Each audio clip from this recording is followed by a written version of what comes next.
마가복음 3장 7절부터 12절 말씀을 보면 예수님은 여전히 치열하게 사역하고 계십니다. 우리가 마가복음을 계속 살펴보는 바에 따르면 예수님의 행동을 중심으로 복음서가 기록되어 있고 예수님은 늘 치열하게 바쁘게 헌신적으로 사역하고 계심을 우리가 계속 보게 되는 거죠. 그래서 오늘 본문도 여전히 예수님은 쉴 새 없이 치열하게 헌신적으로 사역하고 계시는데요. 우리가 마가복음 2장에서 본 것처럼 많은 사람들이 예수님께 나오니까 예수님은 이들을 다 수용할 수 있는 바닷가로 가시게 됩니다. 그래서 배에 오르셔서 또 그들에게 말씀을 전하셨는데, 그런데 이때 예수님은 갈릴리라는 지역에서 복음을 전하고 계셨거든요. 그런데 당시 예수님을 따르던 큰 무리들이 다 갈릴리 출신의 사람들이 아니었음을 우리가 보게 됩니다.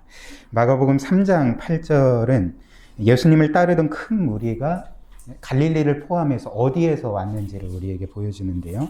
제가 다시 읽어드리면 8절입니다. 유대와 예루살렘, 즉 남쪽에 있는 그 남유다와 그 예루살렘 지역을 가리키는 것이죠. 그리고 이두메라고 나오는데 이두메는 예루살렘보다 더 남쪽, 그러니까 이스라엘 전 지역을 따지면 가장 남쪽에 있던 지방 이두메입니다. 그리고 요단강 건너편이라고 나오는데 이 요단강 건너편은 10개의 헬라 도시들이 세워져 있었습니다. 테카볼리스라는 그런 도시들이 세워져 있는데 이 도시는 이방인들이 살던 지역이었습니다. 그리고 또 두로와 시돈은 이스라엘을 보면 북서쪽 해변 도시를 말하거든요. 바로 이 근처에서 많은 무리가 예수님이 하신 큰 일을 듣고 나왔다, 이렇게 기록을 하고 있는 것이죠. 그래서 단지 갈릴리나 유대 지역뿐만 아니라 먼 곳에서도 예수님의 소식을 듣고 나와왔던 것입니다. 큰 무리가 나왔던 것이죠. 그리고 또한 이들 모두는 유대인이 아니었을 것입니다. 말씀드린 것처럼 그 유대인들이 살던 지역뿐만 아니라 이방인 거주 지역에서도 수많은 무리들이 예수님께 나왔기 때문에 그 중에는 유대인들도 있었지만 수많은 이방인들도 예수님께 나왔음을 우리가 알게 되는 것이죠.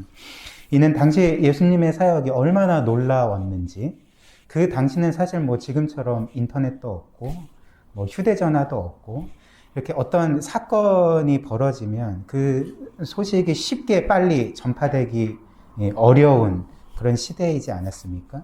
그럼에도 불구하고 이 예수님이라는 인물이 행하셨던 놀라운 일들이 이스라엘 전역뿐만 아니라 먼 곳에까지 퍼져서 수많은 사람들이 예수님께 나와왔던 것입니다. 그리고 예수님은 이들을 고쳐주시고 또 귀신을 쫓아내주시고 또 복음을 전하시고, 그래서 이렇게 늘 정말 밤낮 쉴 틈도 없이 이렇게 사역을 하셨던 것이죠.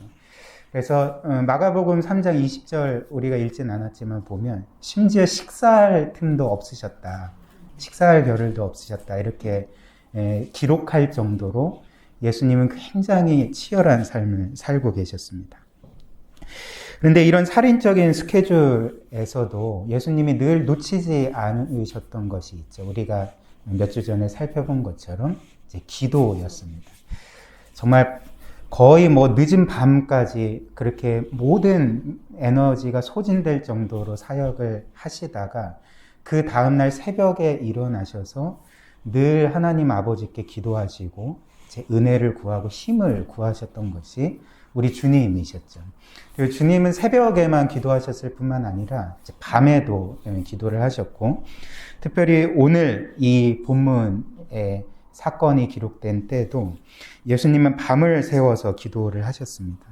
본문엔 나와 있지 않지만 이를 어떻게 알 수 있는가 하면 우리가 보고 있는 이 본문 말씀, 즉 예수님이 12제자를 세우신 사건인데요.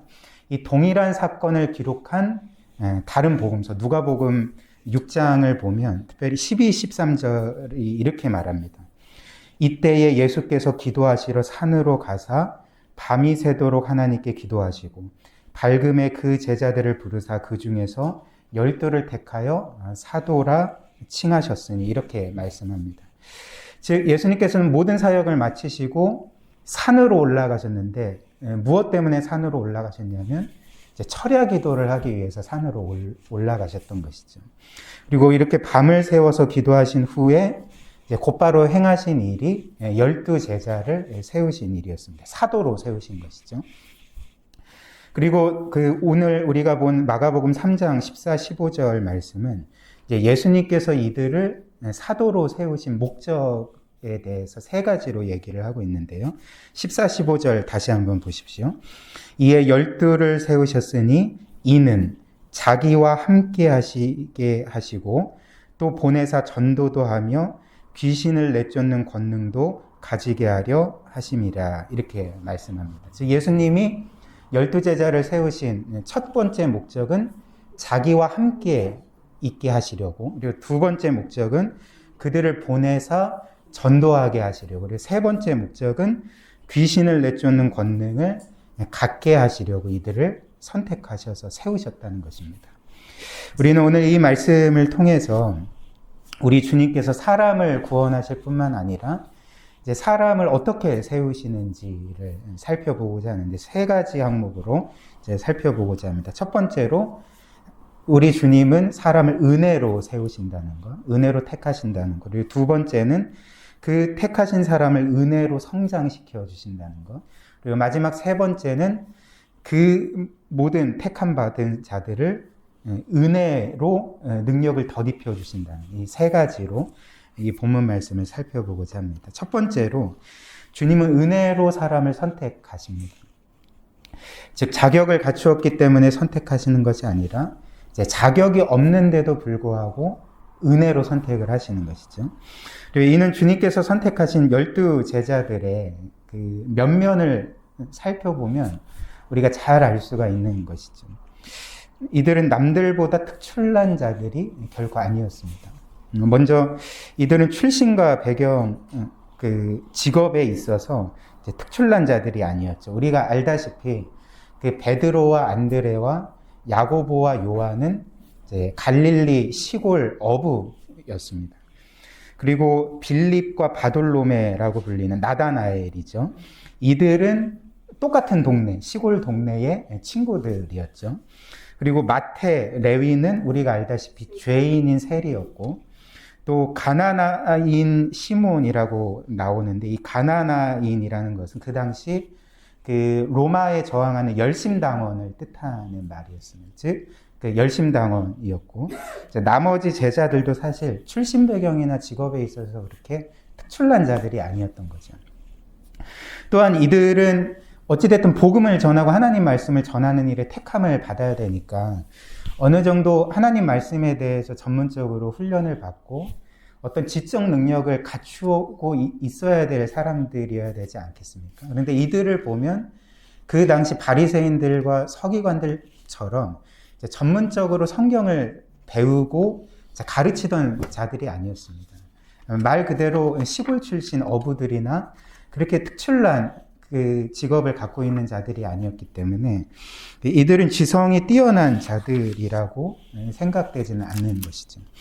그리고 이들은 남들보다 성품이 월등히 좋은 것도 아니었습니다. 특별히 이들이 제자가 된 이후에 보여준 모습들을 보면 이들은 결코 뭐 성품이 고귀하거나 이제 고상한 자들이 아니었음을 우리가 알게 되지 않습니까? 이들은 우선 욕심이 많았습니다. 우리가 복음서를 보면 이들이 이렇게 싸울 때가 있었는데 뭘로 싸웠냐면 누가 첫째가 되느냐라는 문제를 가지고 이제 서로 이렇게 싸웠던 것이죠. 그리고 그 가운데 앞서가려던 요한과 야고보를 보고 화를 내고 시기하고 질투하던 자들이 제자들이었습니다. 그리고 그 중에 요한과 야고보는 주님께 우레의 아들이라고 불릴 정도로 성경에 굉장히 급하고 화가 많았던 것 같아요. 그래서 그 누가복음 9장을 보면 이 예수님과 제자들이 예루살렘으로 향하던 중에 사마리아인들이 자신들을 받아주지 않는 일이 벌어지게 되거든요. 그때 이 요한과 야고보가 어떻게 얘기했냐면, 예수님, 이들에게 불을 내려서 이들을 다 죽여버리십시오. 그러니까 이 정도로 굉장히 과격하고 뭔가 화가 많은 자들이었음을 우리가 또 이제 보게 되는 것이죠. 또한 이들은 남들보다 믿음이 월등히 좋은 것도 아니었죠. 우리가 늘 보는 것처럼 예수님은 이들을 믿음 없는 자라고, 왜 이렇게 너희들은 믿음이 없냐? 내가 언제까지 너희들과 함께 있어야 되겠느냐라고 이제 질책하실 때도 많았습니다. 그리고 예수님이 잡히시기 직전에 겟세마네 동산에서 이렇게 눈물과 통곡으로 기도하실 때에 그 수제자 그룹이 있지 않았습니까? 베드로와 야고보와 요한, 그 수제자 그룹만 데리고 가서 같이 기도하시고자 했지만 이들 모두는 다 잤죠. 네, 다 자고, 그래서 너희들이 언제까지 자려느냐, 시험에 들지 않기 위해서 깨어 기도하라 라는 말씀을 하실 정도로 이들은 어떤 면에서는 영적으로 굉장히 태만하고 죽어있는 자들이었습니다. 그리고 결국 예수님이 잡히시자 모든 제자들이 예수님을 버리고 도망했고, 그리고 베드로는 3번이나 예수님을 모른다고 이제 부인했던 것이죠. 우리가 곰곰이 생각을 해보면 예수님께서 12제자를 세우실 때, 일단 12제자 자리가 공석이고, 누구를 세울까라고 할 때 사실 이들보다 더 훌륭한 자들이 많지 않았겠습니까? 예를 들면 복음서에 그 믿음으로 칭찬받았던 인물들이 몇몇 나오는데요. 그 중에서 예수님께 자신의 아픈 종을 고쳐달라고 하면서 이제 말씀만 하십시오. 예수님이 말씀만 하시면 제 종이 나을 겁니다. 라고 얘기를 했던 그 백부장이 있었습니다. 그래서 예수님이 그 백부장을 보시고, 내가 이스라엘 전 지역에 이런 믿음을 본 적이 없다. 라고 이제 칭찬을 해주시던 믿음의 인물도 있었고, 또한 예수님께서 십자가에서 죽으신 후에 그 누구도 사실 그 예수님과 연관된 사실을 감추고 싶어 할 텐데, 왜냐하면 자신도 뭔가 해를 받을 수가 있으니까. 근데 그런 가운데 아리마대 요셉이라는 사람이 그 빌라도 앞에 나아가서 예수님의 시신을 담대하게 요구를 하고 예수님을 장사 지내 주었던 일도 있지 않았습니까? 이런 여러 믿음의 인물들이 분명히 있었음에도 불구하고, 그리고 오늘 본문 말씀과 같이 이제 예수님께 수많은 무리들이 몰려왔는데 그 중에서 12명을 택하셨잖아요. 그러니까 그 중에서 사실 이 12명의 제자들보다 더 믿음 좋고 훌륭한 자들이 분명히 있었다는 것이죠. 그런데 예수님은 밤새도록 기도하셨음에도 불구하고 다른 이들이 아니라 어떤 면에서는 자격 없어 보이는 이 12명의 사람들을 제자로, 사도로 세우셨던 것입니다. 사실 우리가 보통 밤을 새워서 기도할 일은 거의 없지만, 저도 삶을 살면서 밤새워서 기도한 적이 한 2번 정도 되는 것 같아요. 그러니까 그런 일이 거의 없잖아요. 근데 밤을 새워 기도한다는 건 결국은 우리가 베스트를 원한다는 거잖아요. 하나님께 가장 좋은 것을 얻기 위해서 결국 그렇게 간절하게 밤을 새워서 기도하는데, 예수님이 밤새워서 기도하면 최고의 인물들로 제자들을 세워야 되는 것 아닙니까? 근데 밤을 새우셨음에도 불구하고, 그렇게 기도하셨음에도 불구하고 결과적으로는 다른 이들보다 별로 자격이 없어 보이는, 덜 훌륭해 보이는, 덜 탁월해 보이는 이들을 사도로 세우신 것입니다. 이는 무엇을 보여줄까요? 주님의 의도를 볼 수가 있죠. 주님은 자격 있는 자를 택하셔서 사용하시려는 게 아니었던 것입니다. 오히려 주님은 자격 없는 자를 택하셔서 그들로 하여금 자격을 갖추게 하시기를 원하셨음을 우리가 보게 되는 거죠. 이를 위해서 밤새도록 기도하셨던 것입니다. 물론 예수님의 이런 모습은 자격 있는 자를 선발하는 것은 잘못된 거다. 우리가 그리스도인으로서 자격 없는 자를 선발을 해야 된다. 이런 것을 의미하는 것은 아닙니다. 회사에서 직원을 채용하는 일에서 가장 적합한 사람을 채용하는 것은 그건 당연한 일인 것이죠. 그러나 주님이 여러 면에서 자격 없어 보이는 이 12사람을 사도로 택하신 것은 우리에게 이제 보여주는 바가 있는 것이죠. 알려주는 바가 있는 것이죠. 그것은 무엇이냐면 이제 주님의 목적은 효율이 아니었다는 것입니다. 주님의 목적은 효용성이 아니었다는 것입니다. 주님은 한 사람이 얼마나 쓸모 있는가를 기준으로 삼아서 사람을 선택하신 것이 아니었음을 우리에게 알려주는 것이 아닙니까? 그래서 주님의 목적이 무엇이었을까요? 효용성이 아니라, 효율이 아니라, 저 사람이 얼마만큼 쓸모 있는가가 아니라, 주님의 목적은 자격 없는 자를 택하셔서 온전한 사람으로 세우시는 것이었음을 우리가 깨닫게 되는 것이죠. 이것이 바로 주님의 의도와 목적이었던 것입니다. 그래서 이처럼 하나님은 늘 우리를 대하실 때 효율의 차원에서, 효용성의 차원에서 우리를 대하시는 분이 아닙니다. 우리의 능력에 주목하시지 않고 이제 우리 자체에 주목을 하시는 것이죠. 우리 자체를 귀하게 여기시는 것입니다. 최근에 제가 2013년도에 방영된 그 MBC 그 다큐멘터리 중에 휴먼 다큐 사랑이라는 프로그램이 있거든요. 한번 이제 보셨을지도 모르겠는데요. 그 휴먼 다큐 사랑 붕어빵 가족 이야기라는 프로그램을 이제 보게 되었습니다.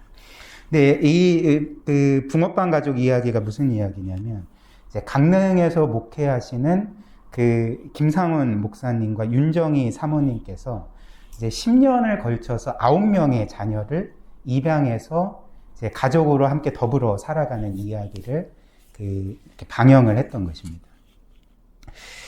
그래서 목사님과 사모님이 이렇게 많은 아이들을 입양한 계기를 그 방송에서 밝혔는데요. 그것이 무엇이냐면 결혼한 후에 사모님이 유산을 4번이나 했던 거예요. 그래서 굉장히 이제 고통스러운 일이 아닙니까?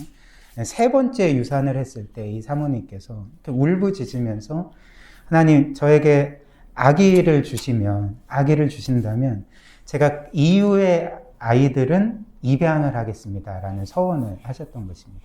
근데 결국 4번째 임신을 했지만 또 유산이 되게 되었고 이제 하나님께 약속하신 대로 이제 그때부터 아이들을 입양하기 시작을 하셨던 것이죠.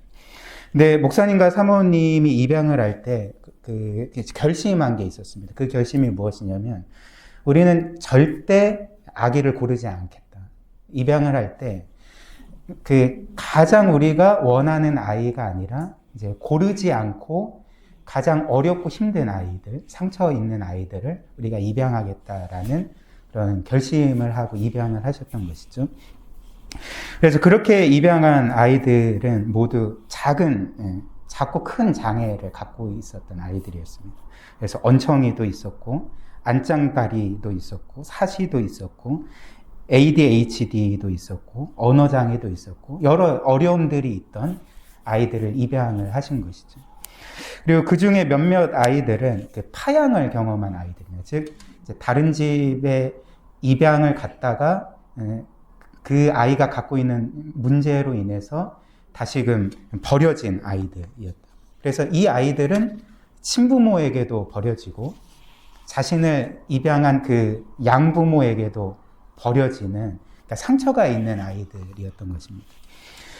그 중에 굉장히 인상적이었던 게 요한이라는 아이가 있는데요.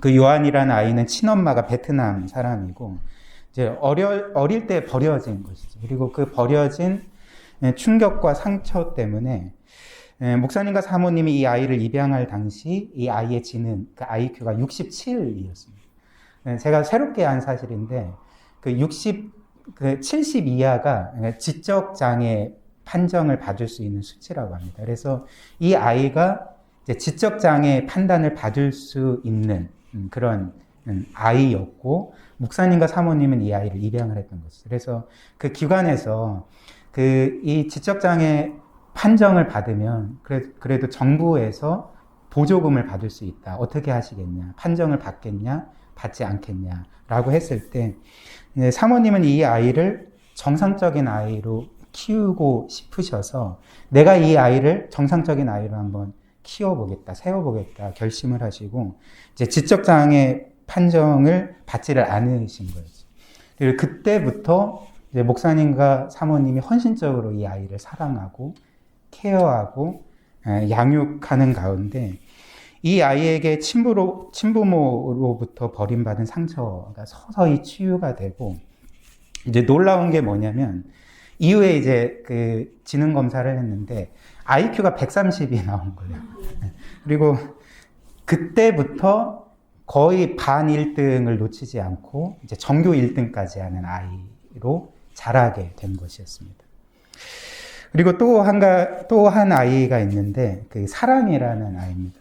입양 당시 이제 발목이 틀어진 상태로 태어나서 잘 걷지 못하던 아이, 장애를 가진 아이였는데, 결국 이제 이 아이는 입양을 하고 수술을 받게 하고, 목사님과 사모님이 꾸준히 이 아이를 치료를 해주면서, 특별히 발목이 약하니까 발목 힘을 기르게 하기 위해서 스케이팅을 시켰답니다. 운동을 시켰는데, 결국 이 사랑이가 어떻게 됐냐면 이후에 그 쇼트트랙 선수를 꿈꿀 정도로 스케이팅을 굉장히 잘 타는 아이가 되게 됩니다. 이 목사님과 사모님은 어떻게 이렇게 어려운 아이들, 장애가 있는 아이들, 그리고 상처가 있는 아이들, 다른 이들이 입양하기를 꺼리는 아이들만 입양할 수가 있었을까요? 바로 이분들이 경험한 하나님의 사랑 때문이었던 것이죠. 특별히 성경은 우리의 구원을 표현할 때 이제 한 단어를 입양이라는 단어를 씁니다. 즉, 자녀가 아니었던 우리, 하나님과 원수되었던 우리를 하나님의 자녀로, 양자로 삼으시는 것. 입양이지 않습니까? 그러니까 자격 없는 자를 자녀로 삼으시는 것 자체가 우리가 경험한 하나님의 사랑이었고, 그 목사님과 사모님이 경험한 사랑이었기 때문에 자신이 받은 사랑을 이제 실천했을 뿐이었던 것이죠. 그래서 그렇게 어렵고 힘든 아이들, 장애가 있는 아이들을 입양하고 사랑을 해주고, 그래서 그 아이들이 온전한 사람으로 자라게 되었던 것입니다. 사랑하는 우리 고유교회 성도 여러분, 이처럼 하나님은 자격 없는 우리를 선택하셔서 자녀로 삼아 주십니다. 자녀가 될 수 있는 자격을 갖추면 자녀로 삼아 주시는 분이 아니라, 자격이 없지만 자녀로 삼아 주시고 자녀로서의 자격을 갖추게 하시는 분이 바로 우리 하나님이신 것이죠. 그래서 두 번째로 주님은 이렇게 우리를 선택하실 뿐만 아니라 이제 은혜로 우리를 자라게 하시는 것이죠. 이것이 본문 말씀이 우리에게 알려주는 바인데요. 14절 말씀은 이제 주님이 이들을 선택하셨을 때 이 첫 번째 목적, 자신과 함께 하시기 위해서 선택하셨다고 말하지 않습니까? 즉, 주님은 우리를 부르시고 세우실 뿐만 아니라 이제 우리와 함께 계시면서 우리를 자라게 하시는 것이죠. 그래서 실제로 복음서에 기록된 이 제자들의 모습과 그리고 사도행전에 기록된 제자들의 모습은 너무나도 다릅니다. 현격하게 다른 것이죠. 복음서에 기록된 제자들은 형편없고 믿음 없고 욕심 많고 이기적이고 심지어 예수님을 버리고 도망한 자들이었지만, 이제 사도행전 이후에 기록된 제자들의 모습은 주를 그 어떤 것보다도 사랑하고 주를 위해 순교까지 하는 이들로 바뀌어 버리게 된 것이죠. 즉, 주님과 함께 있는 동안 이 제자들은 자신들도 모르게 영적으로 계속 서서히 성장해 가고 있었던 것입니다. 그런데 우리는 제자들의 성장 과정을 볼 필요가 있는데요. 예수님과 함께 있는 동안 사실 이들은 우등생들이 아니었던 거죠. 늘 100점을 받는 자들이 아니었습니다. 우리가 복음서를 보면 이들은 늘 실패하던 자들이었고, 그것도 처절하게 처참하게 실패하던 자들이었습니다. 말씀드린 것처럼 믿음도 없고 이기적이고 욕심도 많고, 예수님이 그들을 그렇게 사랑하셨음에도 불구하고 예수님을 신실하게 대하지 않고 결국 예수님을 버리고 다 도망가지 않았습니까? 근데 이는 사실 누구의 모습을 보여줄까요? 우리의 모습을 보여주는 거죠. 우리가 신앙생활을 하면서 가장 낙심되는 순간이 무엇일까요? 어떤 것일까요? 곰곰이 생각을 해보니까 제 개인적으로도 내가 가장 낙심되어 있을 때가 언제일까 생각을 해보니까, 제가 기대한 만큼 신앙이 성장하지 않을 때, 늘 그냥 신앙이 그대로인 것처럼 혹은 더 퇴보하는 것처럼 생각될 때 사실 신앙생활하는 우리에게 큰 낙심이 찾아올 때가 있습니다. 이렇게 끝없이 실패하고 또 뭔가 신앙의 성장이 이루어지지 않는 모습들을 보면서 우리는 이제 늘 낙심하게 되는 거죠. 그러나 이 제자들의 모습을 볼 때 분명한 사실이 무엇일까요? 우리는 실패해도 하나님은 실패하지 않으신다는 것이죠.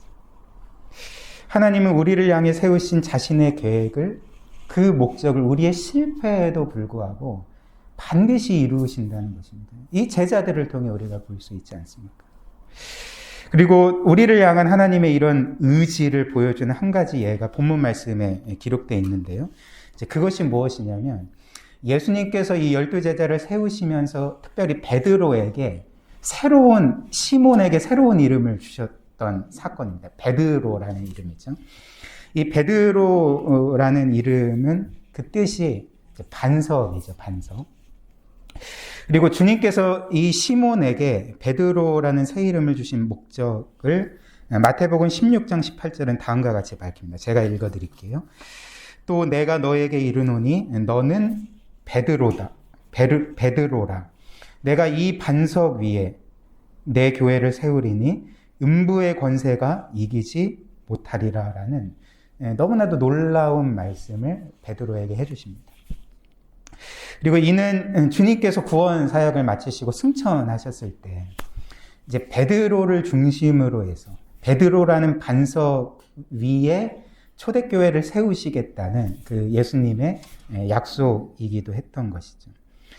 초대교회의 수장으로서의 역할을 감당하게 될 것을 이제 말씀하신 것입니다. 근데 우리가 알다시피 성경에서 이 이름이라는 것은 단순한 호칭이 아니거든요. 성경에서 이름이라, 누구누구의 이름이라 함은 그의 호칭을 넘어서 사실 그가 어떤 존재인지를 가르쳐주고 나타내는 그의 정체성과 같은 역할을 이 이름이 하는 것입니다. 그래서 하나님의 이름도 마찬가지죠. 우리가 교리에서 하나님 이름 배울 때 그 각각의 이름의 의미를 우리가 배우지 않습니까?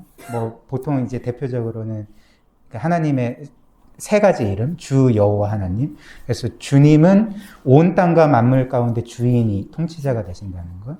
그리고 하나님은 이제 아주 강한 자, 무한히 강한 자라는 의미가 있고요. 여호와는 우리가 알다시피 이제 출애굽기 3장 14절 말씀과 같이 스스로 계신 자, 영원하신 분, 자존하시는 분. 그래서 그분은 자존하시고 우리는 그 모든 것을 그분께 의존해서 살아야 되는 분.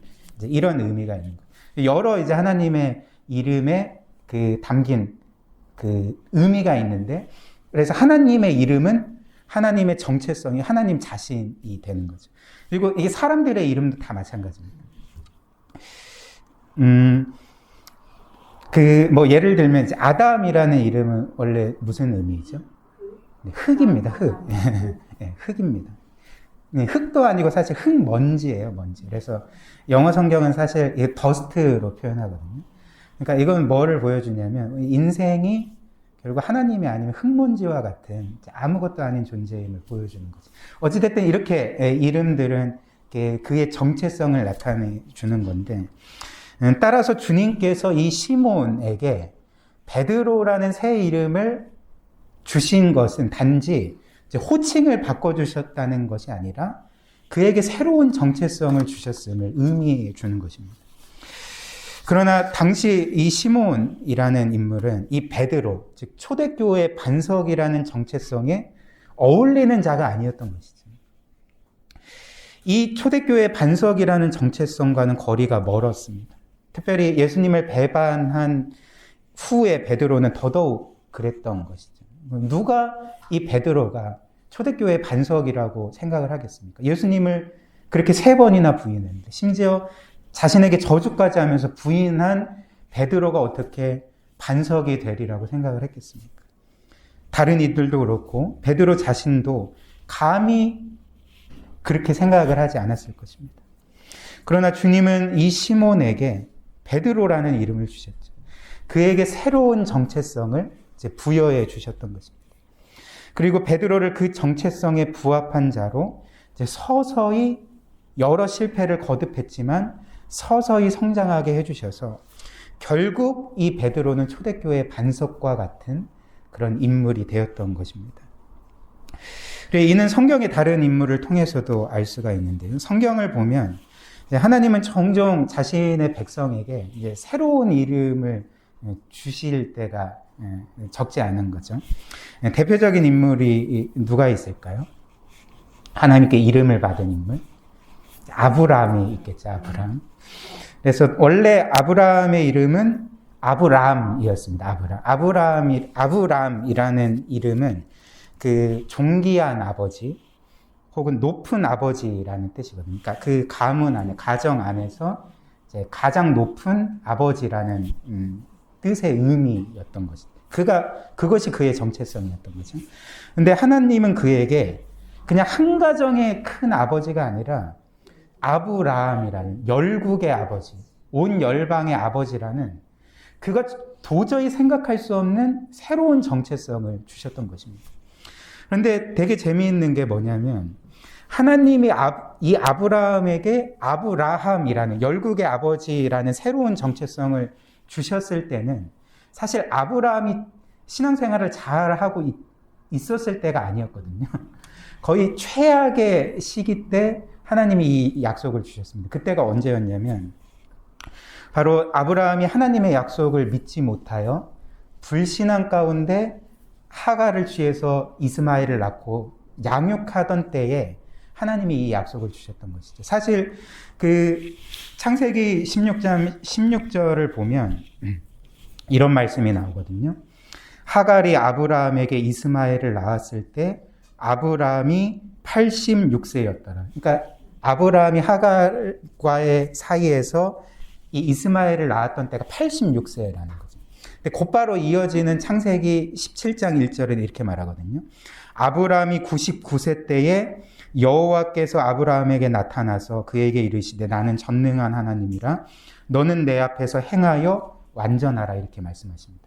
86세 때의 불순종으로 이스마엘을 낳고 그 10몇 년입니까? 13년 후에 하나님께서 아브라함에게 다시 나타나셔서 너는 내 앞에서 완전해라 이렇게 말씀을 하시는 거죠. 그러니까 이 말씀은 뭘 보여주냐면 사실 성경에는 장절 구분이 없거든요. 그 이후에 이제 붙인 거니까. 그러니까 사실 16장 16절 말씀과 17장 1절 말씀 그냥 붙어 있는 말씀이에요. 그러니까 이것은 뭘 보여주냐면 아브라함이 하나님의 약속을 믿지 못하고 불순종했을 때 13년 동안 하나님은 아브라함에게 나타나시지 않는 것이죠. 아브라함에게 찾아오시지 않았던 것입니다. 근데 13년 만에 찾아오셔서 너는 내 앞에서 완전하라 라고 말씀하신 것은 무슨 의미겠습니까? 너는 잘못했다. 내 약속을 믿고 끝까지 기다려야 했지만 너는 불순종해서 하갈을 취해서 이스마엘이라는 아들을 낳았다라고 이제 꾸짖으셨던 말씀이었던 것이죠. 그럼 우리가 보통 생각할 수 있는 시나리오가 뭘까요? 하나님이 아브라함을 버리시든지 약속을 취소하시든지 뭐 그런 그 그림들이 그려지지 않습니까? 근데 놀랍게 하나님은 이때 이 아브라함에게 아브라함이라는 새로운 정체성을 부여해 주신 것이죠. 그래서 창세기 17장 2절부터 5절 말씀은 그때 하나님이 아브라함에게 하신 말씀을 기록하고 있습니다. 제가 읽어드리겠습니다. 내가 내 언약을 나와 너 사이에 두어 너를 크게 번성하게 하리니. 불순종했는데 번성하게 하신대. 아브라함이 엎드렸더니 하나님이 또 그에게 말씀하여 이르시되 보라 내 언약이 너와 함께 있으니 너는 여러 민족의 아버지가 될지라. 이제후로는 너의 이름을 아브라함이라 하지 아니하고 아브라함이라 하리니 이는 내가 너를 여러 민족의 아버지가 되게 함이니라 라고 말씀을 하는 거죠. 하나님이 아브라함에게 새로운 정체성, 열국의 아버지라는 정체성을 주신 것은 무엇 때문입니까? 아브라함에게 자격이 있어서가 아닙니다. 아브라함이 뭘 잘했기 때문이 아닙니다. 아브라함이 믿음으로 끝까지 하나님을 믿고 그분을 붙들었기 때문이 아닙니다. 실패했지만, 불순종했지만 하나님은 신실하셔서 은혜로서 아브라함에게 다시금 약속을 재확인해 주시고 그에게 열국의 아버지라는 새로운 정체성을 이렇게 부여해 주셨던 것이죠. 그리고 이는 야곱에게도 마찬가지입니다. 야곱이라는 이름은 원래 이제 어떤 의미였죠? 속이는 자였습니다. 이름이 속이는 자니까 굉장히 뭔가 좀 이제 웃긴 거죠. 그 이름이 속이는 자였는데 사실 그러나 그 이름과 존재가 거의 일치하는 삶을 살았던 것이죠. 늘 속이고 사기치고 이제 뒤통수 치는 그런 삶을 이 야곱이 살게 됐는데 그게 정체성이었습니다. 그러나 하나님은 인생의 위기에 있던 야곱에게 어떤 이름을 주셨죠? 이스라엘이라는 이름을 주셨죠. 즉 하나님을 이긴 자라는 이름을 주셨던 것입니다. 그래서 창세기 32장 28절은 이렇게 말합니다. 그가 이르되 너의 이름을 다시는 야곱이라 부를 것이 아니요 이스라엘이라 부를 것이니 이는 너가 하나님과 및 사람들과 겨루어 이겼습니다. 즉 하나님은 이 야곱, 속이는 자라는 정체성에서 하나님을 이긴 자라는 정체성으로 바꿔주신 것이죠. 무엇을 잘했기 때문이 아닙니다. 그리고 실제로 야곱이 하나님을 이겼기 때문도 아닙니다. 우리가 알다시피 이 야곱이 하나님과 씨름할 때 하나님은 그의 골반뼈를 부서뜨리셔서 결국 그 어떤 면에서는 평생 불구로 살았을 것입니다. 그러나 야곱은 이렇게 이스라엘이라고 불릴 아무런 자격도 없었지만 하나님은 전적인 은혜로 자격 없는 이 야곱에게 이스라엘이라는 새로운 정체성을 부여해 주시고 이후에 그 정체성에 맞도록 그를 성장시켜 가셨던 것입니다. 이는 우리에게도 마찬가지죠. 성경은 구원받은 우리를 성도, 거룩한 자라고 부르고 우리를 의로운 자라고 부릅니다. 이것 또한 새 이름인 것이죠. 그런데 만약 우리가 우리의 가족이나 이웃들이나 우리 서로에게 난 거룩한 자야, 나는 의로운 자라 할 수 있지라고 말하고 다니면 아마 우리는 금세 외톨이가 될 것입니다. 쟤 뭐야 이렇게 하면서. 왜 그럴까요? 우리는 사실 거룩한 자가 아니기 때문에 그렇습니다. 우리는 의로운 자가 아니기 때문에 그렇습니다. 그것은 사실 우리의 실제 삶과는 맞지 않는 호칭인 것이죠. 너무나도 큰 격차가 있습니다. 그래서 우리의 모습만 보면 이는 우리의 정체성이 아니기 때문에 때로는 어색하게 느껴지기도 하는 것이죠. 그러나 하나님은 우리에게 거룩한 자들, 성도라는 정체성을 주시고 의로운 자라는 새로운 정체성을 부여해 주신 거죠. 우리에게 그렇게 불릴 만한 모습이 있기 때문도 아니고 자격이 있기 때문도 아니라 아무런 자격이 없지만 하나님이 우리를 그렇게 부르시고 정체성을 부여해 주시고 앞으로 그렇게 빚어가시겠다는 그 하나님의 은혜로운 선언인 것이죠. 그리고 이 모든 근거는 예수 그리스도입니다. 예수 그리스도께서 행하신 모든 일들 때문에 우리가 거룩한 자라고 불릴 수 있고 의로운 자라고 불릴 수가 있는 것이죠. 우리가 그리스도를 믿을 때 하나님은 그리스도께서 행하신 모든 일들이 우리의 것이 되게 하셔서 우리를 그렇게 의로운 자로 하나님의 자녀로 삼아주시고 이후에 그에 합당한 삶이 되도록 우리를 서서히 은혜로 성장시켜 가시는 것입니다. 이것이 바로 오늘 이 말씀이 우리에게 알려주는 바가 되는 것이죠. 바로 그리스도께서 우리의 정체성이 되시는 것입니다. 그리고 마지막 세 번째로 주님은 이렇게 택하신 자들에게 이제 은혜로 능력을 주시는 것이죠. 15절 말씀은 주님께서 이 12제자를 선택하신 세 번째 목적을 이제 귀신을 내쫓는 권능도 가지게 하려 하심이라고 이제 말합니다. 실제로 주님은 제자들에게 병도 고치고 이제 귀신도 쫓아낼 수 있는 권능을 주셨던 것이죠. 그래서 주님이 이들을 짝을 이루어 전도하게 하셨을 때 이들은 진짜 병도 고쳤고 귀신도 쫓아내게 됐습니다. 그러나 우리가 기억해야 될 것은 이 모든 것은 사실 이들에게 고유하게 있는 능력이 아니었습니다. 원래 이들의 능력이 아니었던 것이죠. 사실 이들의 모습만 보면 병을 고치거나 귀신을 쫓아낼 수 있는 사람들이 아니었습니다. 본인들도 본인들을 통해 사람들의 병이 낫고 귀신들이 쫓아져 가는 것을 볼 때 굉장히 놀라웠을 것입니다. 내가 어떻게 이런 일들을 하지 하면서 놀라워했을 것입니다. 바로 이들에게 고유한 능력이 아니라 하나님이 주님께서 이들에게 부여해 주신 능력이었기 때문에 이제 그들을 통해 주님의 능력이 나타났던 것이죠.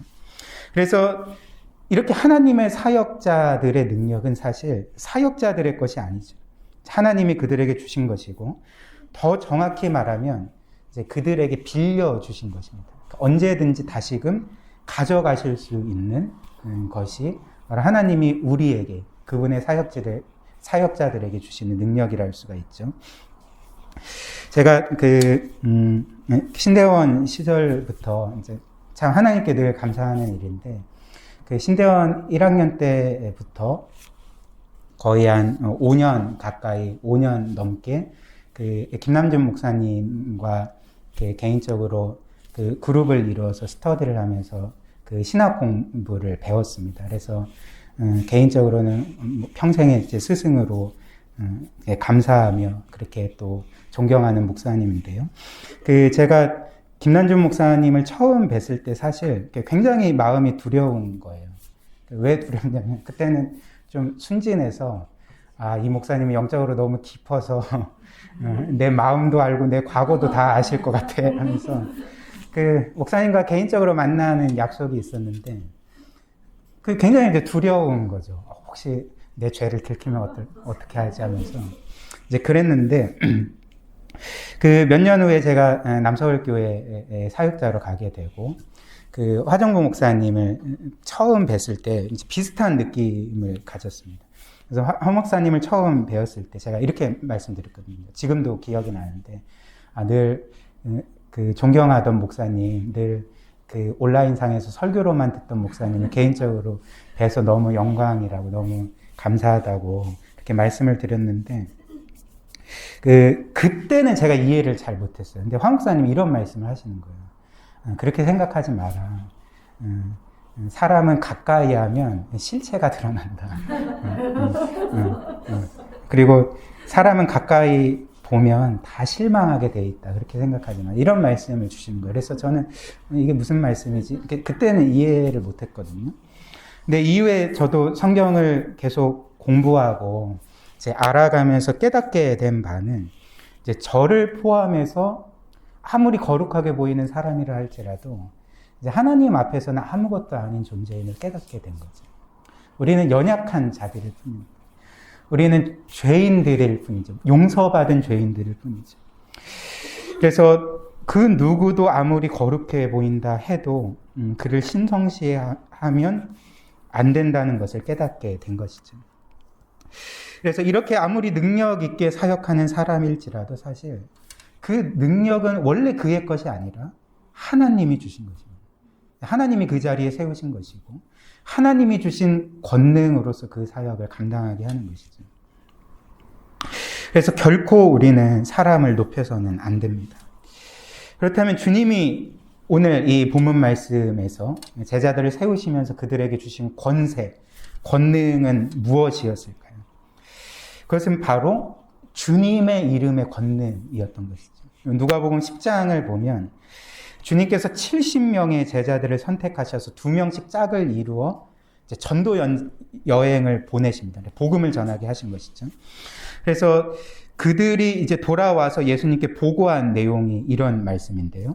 70인이 기뻐하며 돌아와 이르되 주여 주의 이름이면 예수 그리스도의 이름이면 귀신들도 우리에게 항복했습니다. 이런 보고를 했던 것이죠. 즉 예수님께서 그들에게 주신 권세와 권능은 바로 주 예수 그리스도의 이름이었던 것입니다. 그 이름의 능력이 나타날 때 병도 고쳐지고 귀신도 떠나갔던 것이죠. 또한 이후에 사도행전에서 사도들은 다음과 같이 기도했거든요. 사도행전 4장 30절 말씀인데요. 우리말 성경입니다. 주의 손을 펴서 주의 거룩한 종 예수의 이름을 통해 병을 고치게 하시고 표적과 기사를 행하게 하소서 이렇게 기도하고 있습니다. 즉 사도들이 기도하는 바는 우리의 이름은 능력이 없습니다. 우리의 말은 능력이 없습니다. 예수 그리스도의 이름으로 우리가 선포할 때 병이 낫게 하시고 기적과 또 표적이 나타나게 하옵소서 이렇게 기도하고 그렇게 사역을 했던 것입니다.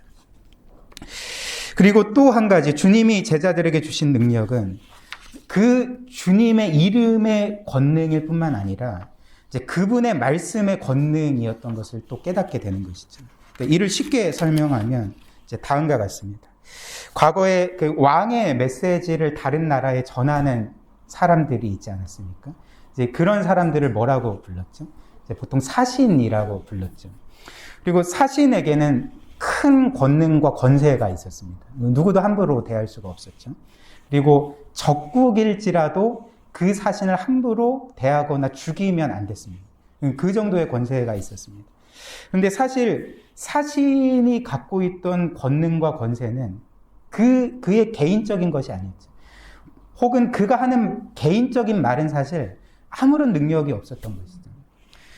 그가 하는 말에 권능이 있는 것이 아니라 그가 전하는 왕의 메시지에 권능이 있었고 그것 자체가 사신의 권능과 권세였던 것입니다. 똑같이 주님도 오늘 본문 말씀에서 이 제자들을 세우실 때 그들을 사도로 세우신 것이죠. 사도는 무슨 의미입니까? 보내심을 받은 자들이라는 뜻인데 결국 이 사도들은 왕이신 주님의 사신, 왕이신 주님의 대리인으로서 세움받았다는 것을 우리가 알게 되는 것이죠. 따라서 사도들의 능력은 그들 자신의 능력이 아니었습니다. 그들이 전하는 하나님의 말씀이 그들의 능력이었고 주님의 말씀이 그들의 권세와 권능이었던 것입니다. 작년에 제가 그 남서울교회에서 사역할 때 그 교구 예배를 매주 드렸거든요. 근데 그 어느 날 교구 예배가 마치고 난 후에 이제 한 권사님이 그날 설교를 동생에게 들려주고 싶다고 해서 그 설교 파일하고 원고를 좀 자신에게 건네줄 수 있겠냐고 이렇게 요청을 해오셨습니다. 그때 그 권사님의 동생분이 그 당시까지 하나님의 존재를 이렇게 부정하시다가 좀 인생의 위기를 겪으시면서 좀 그 신앙에 대해서 그 마음의 문을 열고 있는 차에 권사님께서 그날 제가 했던 설교를 들으시면 이 설교를 좀 동생에게 들려주었으면 좋겠다라는 마음을 가지셨던 것 같아요. 그런데 사실 그날 제가 했던 설교는 개인적으로 인상적인 설교는 아니었거든요. 설교자는 보통 한 주 예배에 설교를 하면 오늘 설교는 잘 됐어. 혹은 오늘 설교는 좀 죄송합니다. 망했어. 뭐 이런 좀 개인적인 평가를 하게 되거든요. 그래서 좀 어떤 면에서는 또 그것 때문에 감정의 기복을 겪기도 하는데 그래서 그날 제가 했던 설교는 사실 소위 베스트 설교가 아니었습니다. 제 생각에 평소보다 못한 설교는 아니었으나 그렇다고 또 잘한 설교로 여겨지진 않았거든요. 그래서 개인적으로 성도들에게 오늘 설교는 큰 은혜가 있었어라고 생각되지 않았던 설교였는데 그 권사님이 그 설교를 달라고 요청을 하시니까 제가 드렸죠. 녹음 파일과 원고를 드렸는데 일주일 후에 권사님이 저에게 다음과 같은 카톡을 주셨습니다. 그 카톡이 뭐냐면 권사님의 동생분이 그 설교를 듣고 권사님에게 보내시고 그 권사님은 저에게 이제 보내셨던 거죠. 이제 이런 내용인데요. 누님, 보내주신 설교 말씀 10번도 더 들었습니다. 적절한 시기에 저의 인생을 바꾸는 말씀입니다. 일주일의 기도 여행을 마치고 돌아왔을 때 제가 처한 현실을 꿰뚫어 보는 듯한 말씀이 너무 신기하기도 하지만 이번 경험을 통해 그토록 부정했던 부활신앙의 중요성을 깨달았습니다. 저도 지난주에 제 인생의 막다른 골목에서 다시 태어나는 경험을 했으며 모든 해결점이 주변에 있었다는 것을 알게 되었습니다. 누님과 말씀 주신 목사님께 감사드립니다. 이렇게 카톡을 보내고 저에게 전달을 해주셨습니다. 사실 그날 그 설교 제목이 하나님의 심판이었거든요. 그 로마서 강해를 하던 중인데 하나님이 그 죄인들을 그냥 내버려 두신다. 그냥 방치해버리는 게 가장 큰 심판이다. 사실 이런 내용이었음에도 불구하고 제가 전혀 기대하지도 못했던 저는 정말 한 것이 아무것도 없고 그냥 하나님의 말씀을 전했을 뿐인데 이런 놀라운 일들이 일어났다는 소식을 듣고 제가 너무나 제 자신이 너무 놀랐습니다. 바로 하나님의 말씀 자체가 능력이기 때문에 그 말씀으로 변화되었다는 소식을 이제 들을 수가 있었던 것이죠. 그래서 저는 정말 한 것이 아무것도 없고 하나님이 전하라 하신 말씀을 전할 때에 이제 이런 하나님의 능력이 나타난다는 것을 깨닫게 됐습니다. 이는 성경 자체의 증언이기도 하죠. 히브리서 4장 12절 말씀에 이런 말씀이 있습니다. 하나님의 말씀은 살아있고 활력이 있어 좌우의 날선 어떤 검보다도 예리하여 혼과 영과 및 관절과 골수를 찔러 쪼개기까지 하며 또 마음의 생각과 뜻을 판단하나니. 이 말씀이 하나님의 말씀을 뭐에다 비유합니까? 검에다가 비유하는 거죠. 특별히 지금 시대로 따지면 예리한 수술칼에 비유를 하는 거죠. 그래서 이 하나님의 말씀은 수술칼과 같이 우리 자신의 영혼을 해부하고, 그래서 우리로 하여금 그 영혼의 실상을 보여주게 하고, 더 나아가서 우리의 그 병든 영혼을 고치게 하는 그 능력이 바로 하나님의 말씀이라고 우리에게 가르쳐주고 있는 것입니다. 또 디모데후서 3장 16절과 17절 말씀, 이렇게 말씀하죠. 모든 성경은 하나님의 감동으로 된 것이고 교훈과 책망과 바르게 함과 의로 교육하기에 유익하니 이는 하나님의 사람으로 온전하게 하며 모든 선한 일을 행할 능력을 갖추게 하려 함이라. 바로 이런 능력의 말씀을 주님께서 제자들에게 그렇게 맡겨주셨기 때문에, 그래서 그 제자들에게는 아무 능력이 없었지만, 그분의 사역자들에게는 전혀 능력이 없었지만, 그분의 이름으로 그분의 말씀을 선포할 때 이런 놀라운 역사들이 일어날 수가 있었던 것입니다. 우리 사랑하는 성도 여러분, 그러나 사도들만 보냄을 받은 자들이 아니죠. 또 사역자들만 보냄을 받은 자들은 아닙니다. 모든 성도가 하나님께 보냄을 받은 자들인 것이죠. 따라서 사도들에게나 사역자들에게만 말씀의 능력이 있는 것이 아니라 모든 성도에게 이런 말씀의 능력이 있다는 것을 우리가 기억해야 한다는 것입니다. 그리고 우리가 그 말씀을 우리 자신과 이웃에게 선포할 때 그 강력한 영혼을 구원하고 변화시키는 말씀의 능력이 우리 주위에 우리의 이웃 가운데, 우리의 가족들 가운데 나타나게 되는 것이죠. 저는 수년 동안 사역을 하면서 특별히 평신도 사역자들이 그의 구역이나 목장 모임에서 혹은 복음을 전하는 현장에서 하나님의 말씀을 담대하게 전할 때 얼마나 많은 영혼들이 살아나고 변화를 경험하는지를 직간접적으로 보게 되었습니다.